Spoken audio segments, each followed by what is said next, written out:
In Joshua Tree National Park, there are more than 2,000 boulder problems, a lot of which, let's be honest, kinda suck. But the good ones are really good, and Caveman is one of the best.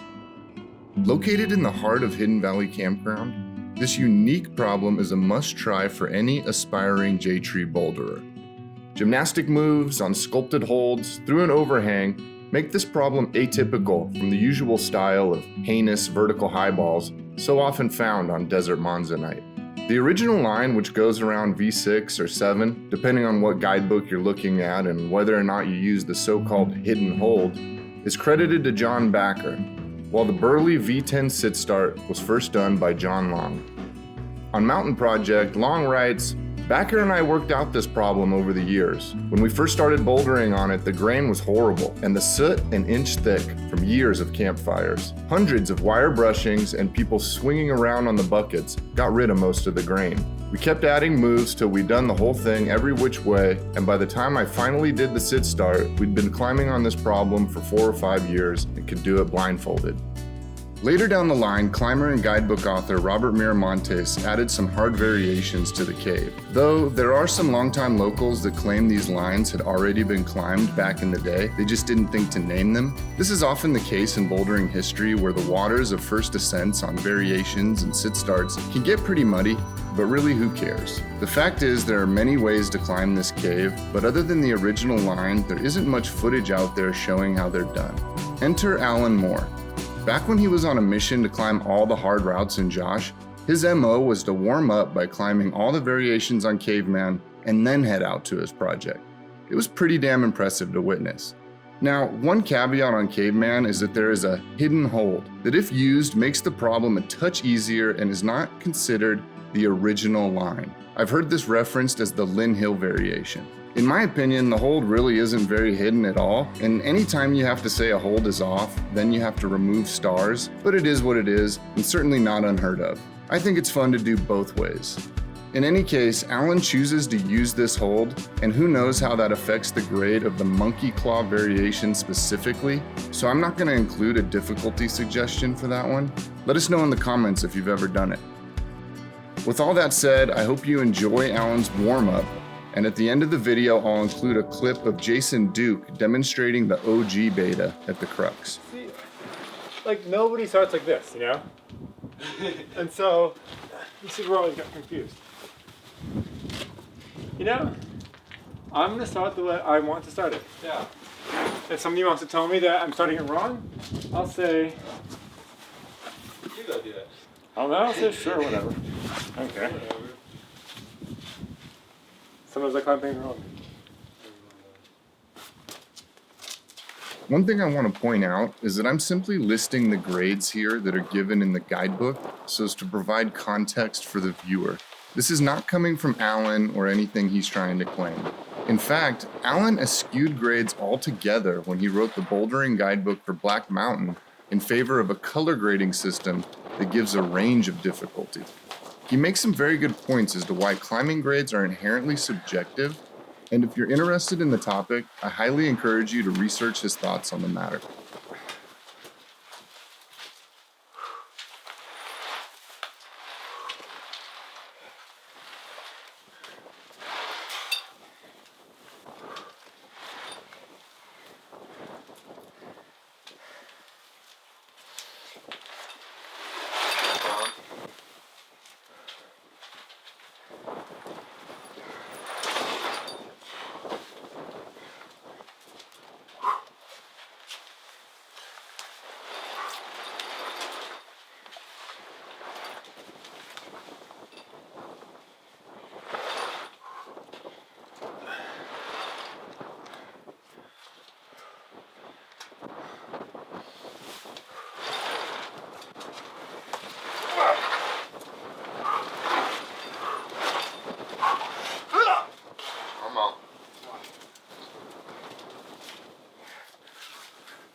Nice.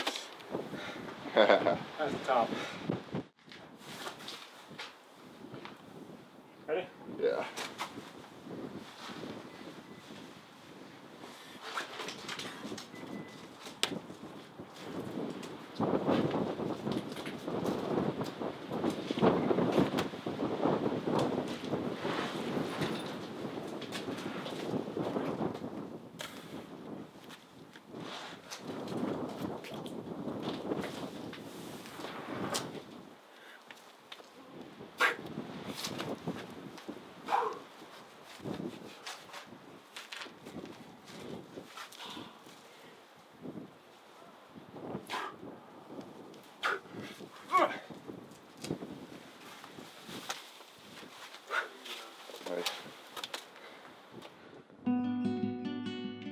Lastly, here's Jason Duke demonstrating the original beta for the Crux that doesn't use the hidden hold.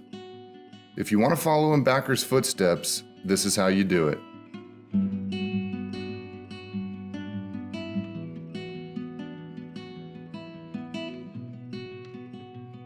Be sure to check out Jason's channel where he sends a ton of classic SoCal boulder problems. I'll put a link in the description.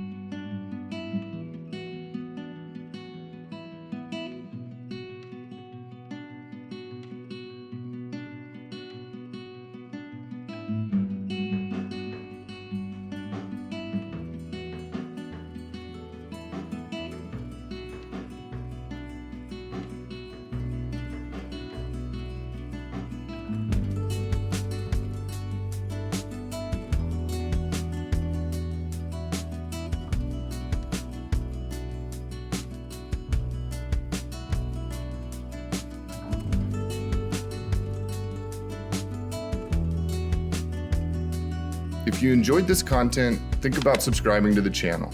My goal is to post a new climbing story every week. Thanks for watching.